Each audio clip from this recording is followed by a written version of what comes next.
review of the local plan because the inspector took 2 years off the time frame for the plan period. That's fine. With the degree of housing delivery we've achieved, the reality should be that actually gives us a bit of breathing space.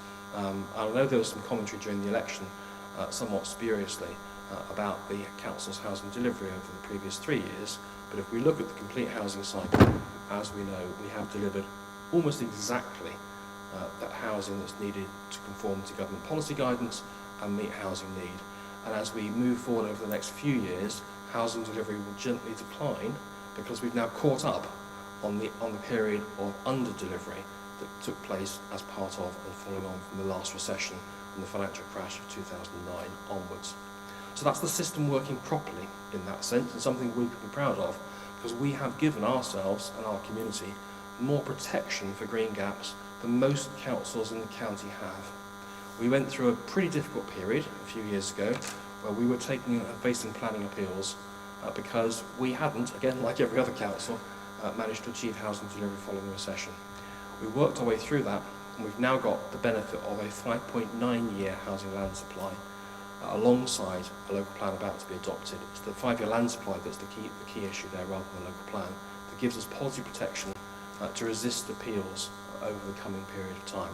And that's something, again, we can be proud of. Most councils have given up on some of these things because they haven't had the financial clout to be prepared to take on developers that appeals. Most of the key appeals over the last few years we've won, and that's given us protection on a range of sites in key countryside gaps right the way across the borough. So, what does that mean to the point that was raised by our residents who were concerned about the policy of the road that was planned in options B and C? It means that with this process moving forward, the formal policy position deletes that road and that growth, and it means at the point the council adopts the plan, all remaining uncertainty disappears. We cannot, and this is just a matter of history and transparency, we cannot delete information that's on the internet in terms of proposals that existed at any particular time. They are a matter of record and a matter of fact. But agreeing the plan and getting it through the planning inspector should meet the residents' concerns that when their solicitors next to a search, they can have certainty that there is no active planning proposal on the land that matters to them. This uncertainty is something which causes massive problems for residents right the way across the borough, whether it's a council proposal for development or a developer's proposal for development. One thing we've managed to get to achieve over the course of the last few years is to reduce the number of hostile, in quotes, developer applications to take out additional greenfield sites that cause uncertainty for residents and uncertainty for communities. And that's because we have had a robust local plan process over the course of the last few years. So colleagues, what's in front of you this evening is not perfect. It is, like most things in planning, a compromise. It's the best we're going to get from the current system with the current inspector and the current planning regulations. And that's not to knock the inspector at all, it's just a matter of how the process works. My recommendation to you, colleagues, is that we approve the plan for consultation with these modifications, with the commentary that's here, that can then come back to us, hopefully as speedily as possible, for the inspector to then review those, and we'll see where that gets us to formally adopt the plan, hopefully at the end of this year. What I'll say in closing at this point, Madam Mayor, is a big thank you to all the planning staff and legal staff and finance staff and property staff, etc. Environmental staff who've been part of this process on this long, long journey. We're not quite there yet, but that effort has been repaid. And I'll make a personal comment, thanks to Graham Tuck, just to embarrass him, he's at the back of the room. Graham, the process with you managing this has been the smoothest I've seen in 30 years of local planning. So thank you to you personally. I know there's a team of people behind you who've done a lot of work as well. Please do pass that back on to colleagues, because we've had a fantastic support from our planning policy team over the course of a very difficult period of time. We couldn't have done it without them. They really have done a great job. So I'll move the recommendations, Madam Mayor. I'm happy to answer any questions, but clearly not to take any amendments. If anyone objects, they simply vote against. Thank you. Thank you very much, Councillor House, and may I just echo those thanks to the staff at Eastleigh Borough Council. I was moving on a bit too quickly there, so Councillor Bicknell, are you reserving your right to? Thank you very much. So we will indeed move to debate, councillors. Any councillor wishes to speak, please? Yes, Councillor Tyson Payne.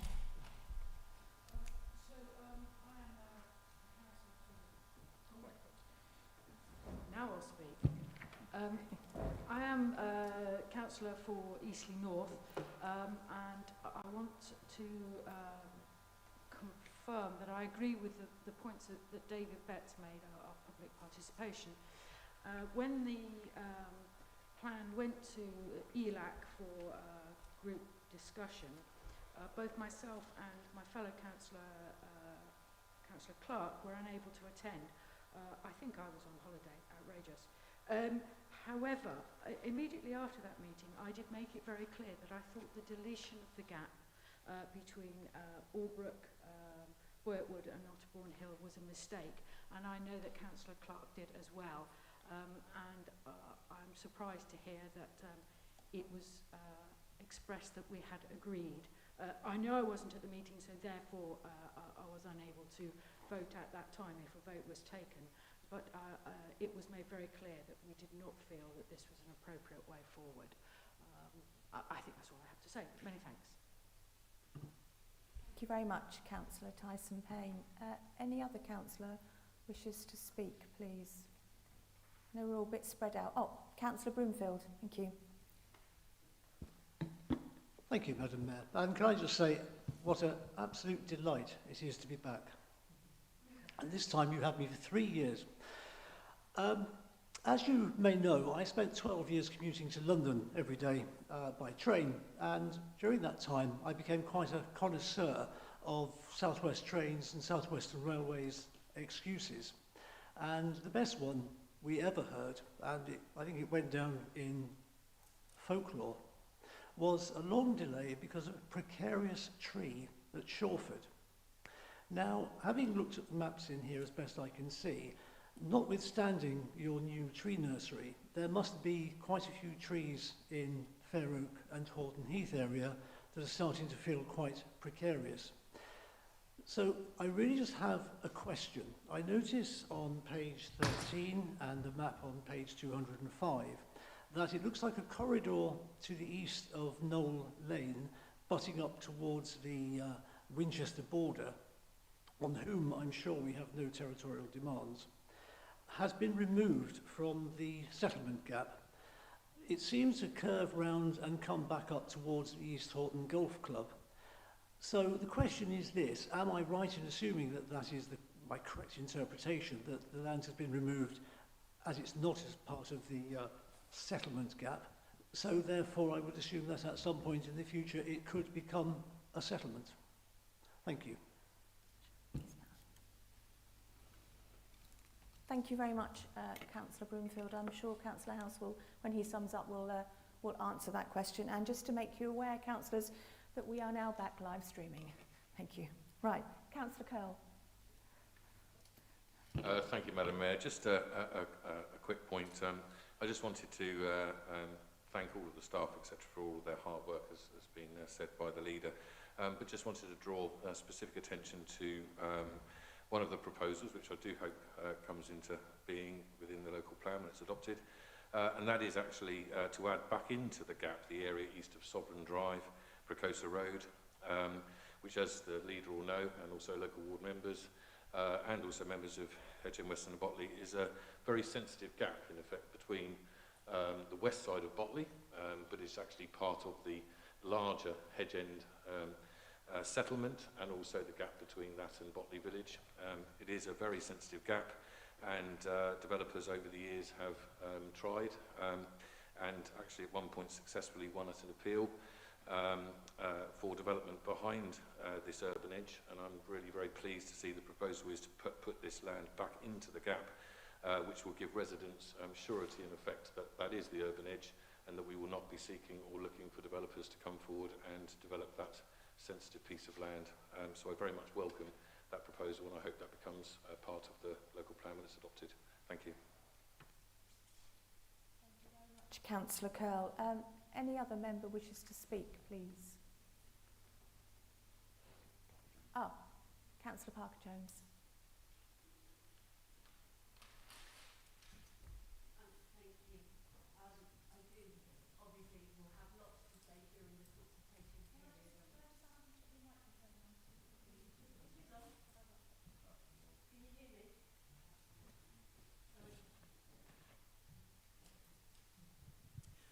course I get the broken microphone. I like to get extra time. Okay, so yeah, there's lots of things that I have concerns about.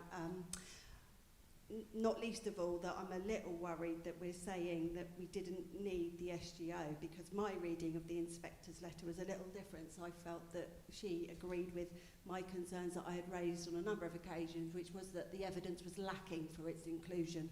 So I'm really, really pleased to see that has gone. I am concerned about the gaps. We've gone from a countryside gap policy to a settlement gap policy. I'm sure there'll be lots of other people that will speak on this, and I'm very, very concerned about fragmentation resulting rather than our settlements being distinct, that we will make our countryside distinct.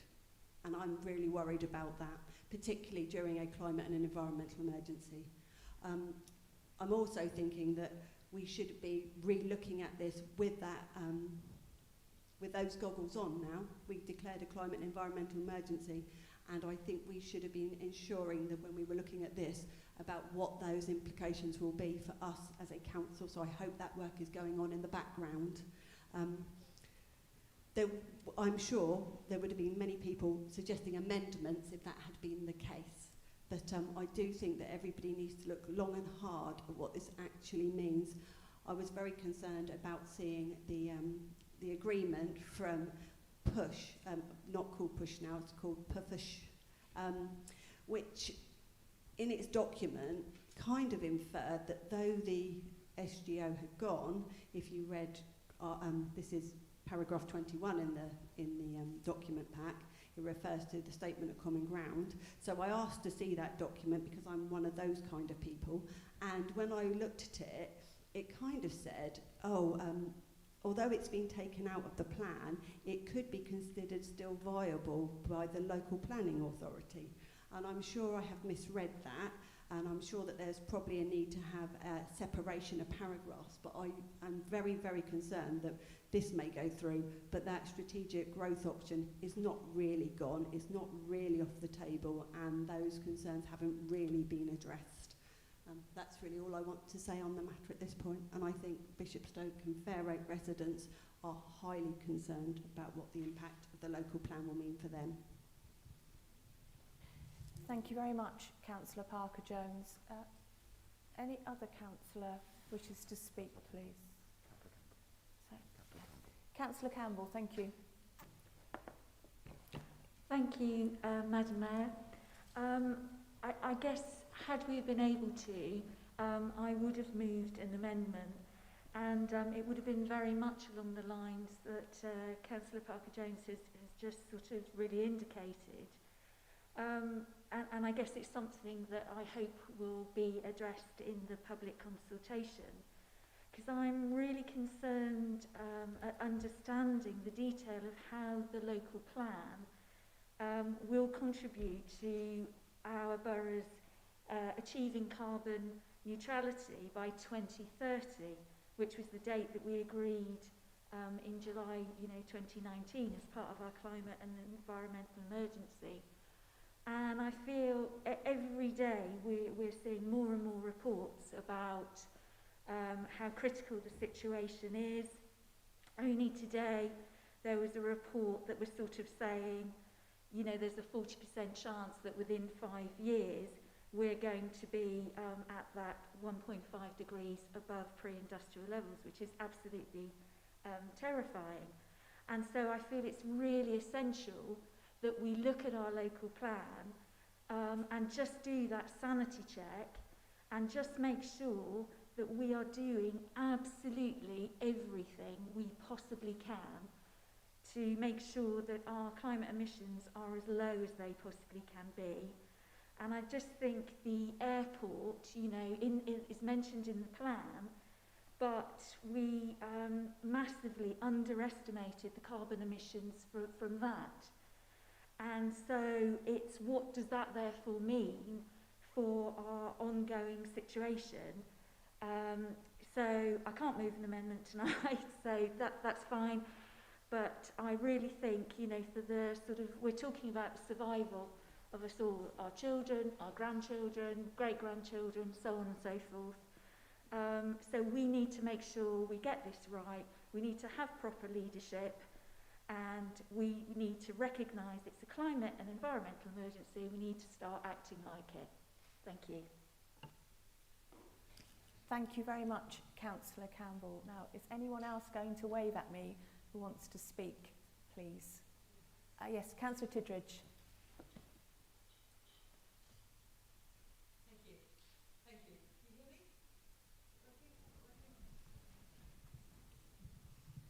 Thank you. Thank you, Mayor. I'd just like to express my concern that all the way through this local plan process, I've seen very little evidence that any of the public consultations, or indeed any of the consultations, have led to very much change in the plan as a result of it. A really good example was raised by Councillor Tyson Payne earlier, that ELAC were consulted on with regards to the settlement gaps around Albrook, and that doesn't seem to be reflected in this. Certainly at the BIFO NAC, we expressed concern that settlement gaps seem to be being applied very subjectively. Having a gap between Eastleigh and Southampton is considered important. Having a gap between Bishopstoke and Eastleigh is considered important, but a gap between Bishopstoke and Colden Common, not important. A gap between Fair Oak and Colden Common, not important. And it's that inconsistency of approach that we were concerned about. So I'm really hoping that I am proved wrong, and that this next consultation exercise is more than just a tick box process. Really hoping that this council listens properly. An awful lot has happened since 2015. This council has declared a climate change and environmental emergency, which has been fantastic. It's decided that an extension to extending the runway of Southampton Airport is okay. Very concerning to read the report from the New Economics Foundation, highlighting that the climate impact of that decision might be considerably more than we were led to believe might be the case in April. We've also seen COVID-19, where sites earmarked for commercial development are unlikely to be. A really good example of that is the old council offices, not in the local plan, and currently lying derelict. It would be, which seems crazy. It was earmarked for commercial development. I believe that the developer has pulled out. Wouldn't it be fantastic if that was considered for housing, which is something actually that local residents actually petitioned for a few years ago. So an awful lot has changed in the last few years, and I really hope that residents' views expressed as part of this public consultation are listened to and responded to properly. Thank you. Thank you very much, Councillor Tidridge. Any other members wish to speak, please?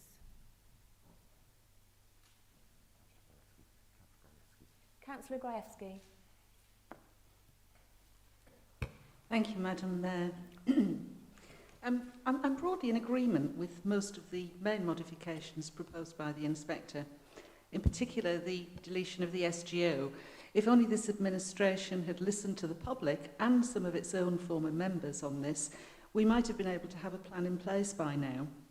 But the administration wasn't listening and ploughed ahead with its plan, effectively delaying the inevitable and incurring extra cost to the taxpayer. Budgetary pressures or overspends of more than £1 million in 2017-18 and over £500,000 in 18-19 on the local plan. There's been a great deal of public consultation, but I'm afraid not as much listening to the consultees as there should have been, in my view. Deletion of the SGO may, or indeed it may not, mean that there's a shortfall on dwellings towards 2036 as things stand today. However, that's a long way off, and anything can happen between now and then. I note that a review of the plan will commence within a year of adoption, and rightly so. We're in interesting times in predicting what our needs will be with regard to housing, employment, land, and bearing in mind population migration patterns. Everything could look very different in even 5 years' time. Can I just say on the proposals relating to Mercury Marina, I was pleased to see those. I welcome the addition of policy S8 at MM29 on the historic environment, in particular a commitment to an ongoing programme of survey and renewal. Last year I was looking for a complete list of listed buildings in Chandler's Ford, and officers told me that the list was in the adopted local plan for 2001 to 2011. It was incomplete and didn't even include some buildings listed in the 1970s and hadn't been updated to include buildings listed this century. This is a serious omission given that the local list forms supplementary planning guidance and should be treated as a material consideration when determining planning applications. And I do fear that some planning decisions may have been made without taking this guidance into consideration. Can I just check? Do I get 5 minutes? Yeah, thank you. I note the review of settlement gaps, and we've heard comments made on those gaps already this evening. And while I welcome the inspector raising the matter, I'm not convinced that the gaps are safe under this administration. Some of you may recall Cabinet's decision in 2017 to completely delete 32 of 33 existing gaps under consideration, either because somebody thought they no longer made a contribution or because they'd already been built on. And turning to the additional modifications, I'm pleased to see at AM2 and to AM5 that punctuation is to be addressed throughout. And could I ask that errors in spelling and grammar are also corrected without the need for a formal amendment this evening? I'm not happy about recommendation 4, which delegates authority to an officer in consultation with the leader to make minor changes to the additional modifications. The word minor is not defined. Who will decide what is minor? And I would have thought that this council might have learned lessons from previous resolutions to delegate authority in this way, but apparently not. And finally, I'd like to return to the future, so to speak. The way we live our lives is changing rapidly. The way we work, move around, shop, and so on. Existing shopping centres and employment land may well be the new Brownfield Sites in a few years' time. And I was shocked to see the number of empty units at the Swan Centre a couple of weeks ago. And one only has to look at the old Civic Offices site, which Councillor Tidridge has already mentioned. ELAC gave planning consent in 2018 for a massive office block with generous parking for an unnamed tenant, which we were told would generate income for the council. I'm guessing that all fell through. There are many challenges ahead for the economy in the Solent area, and unless recent trends in the local economy are reversed, unless we get on and attract new businesses to the area, and quickly, we won't need new homes because people will follow the jobs and better prospects elsewhere for themselves and their children, as I said in April when we approved the airport planning application. So I'm in no doubt that the consultation will go ahead after this evening. Let's make sure we listen to the comments that come back. Thank you, Madam Mayor. Thank you very much, Councillor Grajewski. Anyone else, please? No? Okay then, Councillor Bicknell. Thank you, Madam Mayor. Do I get 3 minutes or 5?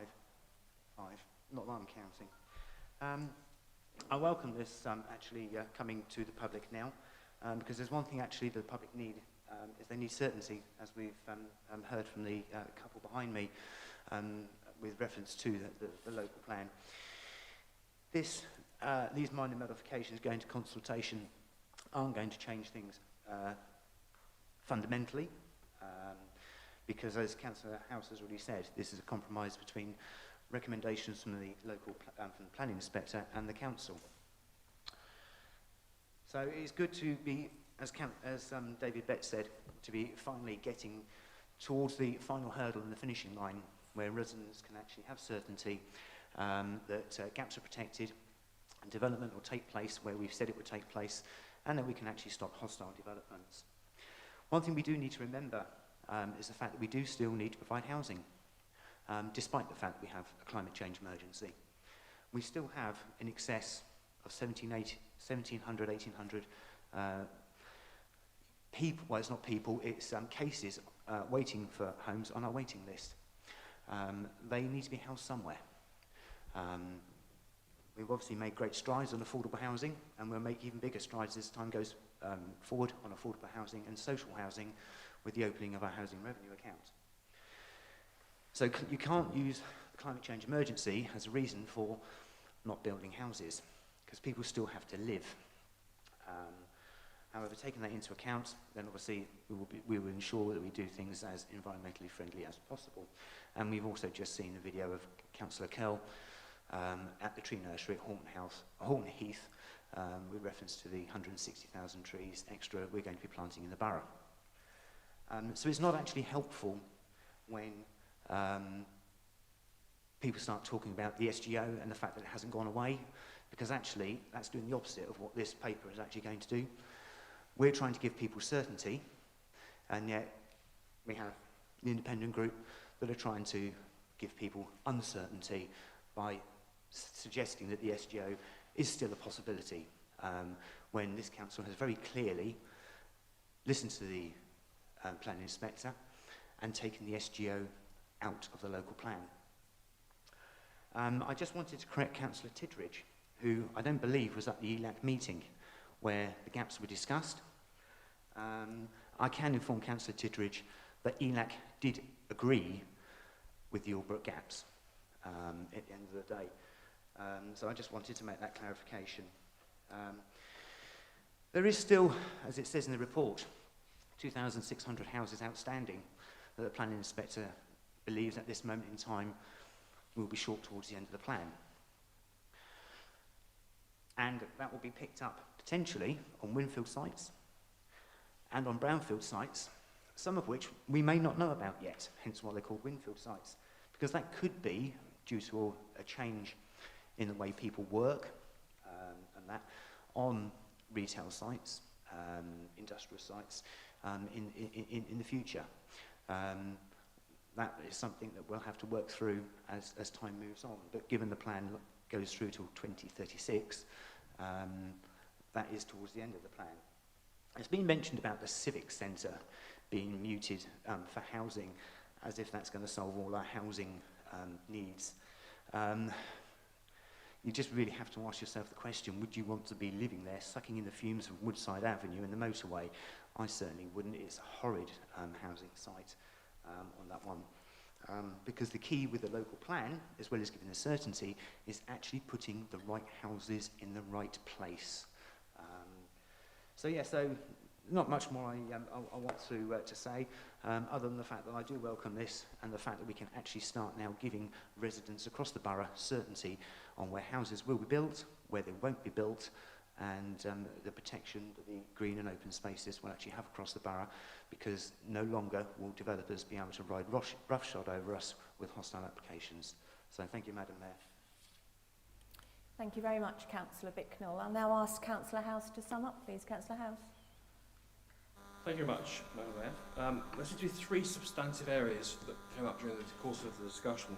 The gaps, the validity of consultation, and Brownfield sites. Just to start with Brownfield sites first. Councillor Bicknell was obviously right about the old civic officer site. It would be a lousy site for housing. It would be surrounded basically by roads and commercial development with a bit of green space behind it, and even then only behind part of it. And that's not really an ideal housing location. It's a great location for commercial development because it's got commercial development around it and it's got a major road next to it. Housing is about getting communities, and you don't get communities by slapping down 50 or 60 units, because that's what you get on that site, and surrounding it by major roads and commercial development. It's just not an appropriate site. And that's why when we looked at it, we rejected it for housing. It just doesn't work. And I know it's often trotted out by members of Parliament as this is the great solution to Eastleigh's housing need.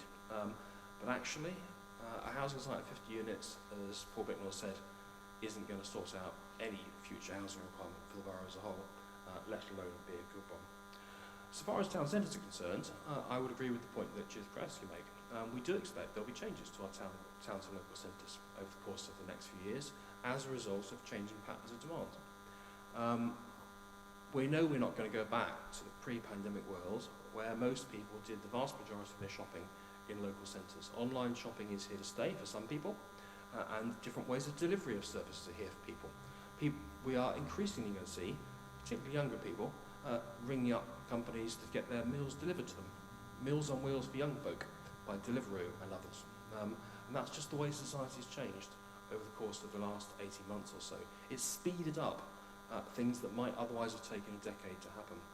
And we will be thinking, as we are already, about the future of our towns and local centres. There's a paper coming to East Local Area Committee and Cabinet in the next cycle which starts to address some of those points for Eastleigh Town Centre, and quite rightly too. And that will be about getting more public sector services in our town centres, getting more residential in our town centres, supporting the leisure economy in our town centres, seeing where possible we can get more health in our town centres to make sure that they remain viable as entities in totality. So that change is happening, and it's something we should embrace and work towards positively, because it's the best way of getting survival for those locations.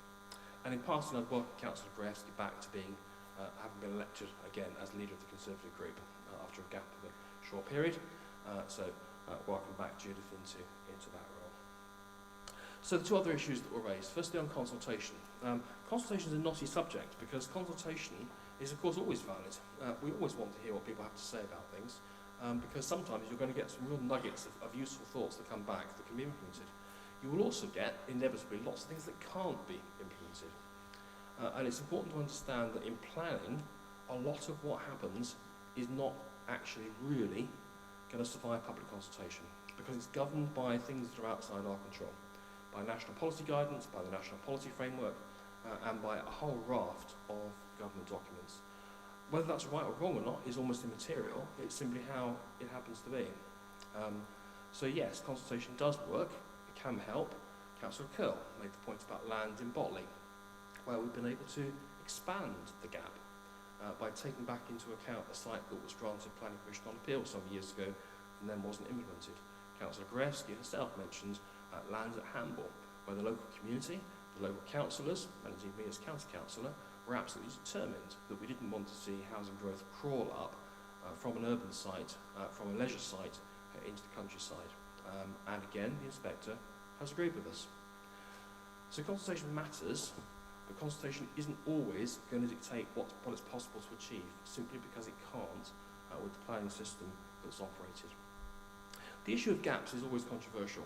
I would much rather have kept the gaps that we submitted to the inspector, because they served a purpose of doing more than being the minimum gaps between settlements. And the problem, of course, is that planning policy nationally only lets us define local gaps as being the minimum land necessary to avoid coalescence of settlements. So the gap between Eastleigh and Southampton, which is pretty narrow now, is a legitimate gap. The gap between Eastleigh and Bishopstoke, again pretty narrow, it's a legitimate gap. But gaps that encompass vast swathes of open countryside don't survive the planning inspectorate process now. And that's why those gaps in Colden Common and around Durley and out towards the east of Upham didn't survive the process, because they did more than government rules on gaps were prepared to allow us. Doesn't mean that they're vulnerable to development at all. The residual land is countryside and is protected by countryside policies. And there's a difference between land use policy and designations in plans. Hence, we had to accept changes that went through a proper, open, technical process using external consultants to the council for clear validity on that, and hence discussions that took place at local area committees last summer. Again, we'd much rather have kept them larger, but we can only do what the system allows us to do in that sense. So we have a plan in front of us that achieves the bulk of what we wanted to achieve. It does achieve the right homes in the right places. Most of the local plan sites now have planning resolutions to permit, so now it's a question of implementation rather than planning. It's a local plan that does preserve local gaps between communities to avoid coalescence and settlements in a way, again, that many local authorities have long since abandoned. It is a local plan that moves us in the right direction on issues like climate change, which matter immensely to this council, as we have said and repeated over the course of the years, in fact over the decades. And that's right. And as time goes by, I'd like to think that the planning process that runs nationally will be more accommodating to more of those issues, to give us locally more control over the things that matter most to our communities, rather than follow a national template. But we are where we are with the plan. It's 90% our document, it's 10% the planning inspector's document, but it's workable, it's fit for purpose, and it gives us the protection that we need. So therefore, Madam Mayor, I'm encouraging colleagues to support the plan through its process tonight, to go out to consultation and test that with our local community for one final time before it comes back again through the planning inspectorate to us for final sign-off. Thank you very much, Councillor House. So we will indeed now move to vote on those recommendations. Members, can I ask for a show of hands, please, of all those in favour?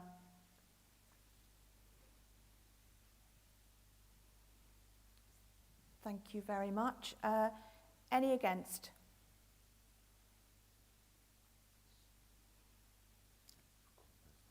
Thank you. And any abstentions? Thank you very much. Thank you, councillors. That motion then is clearly carried. Thank you very much.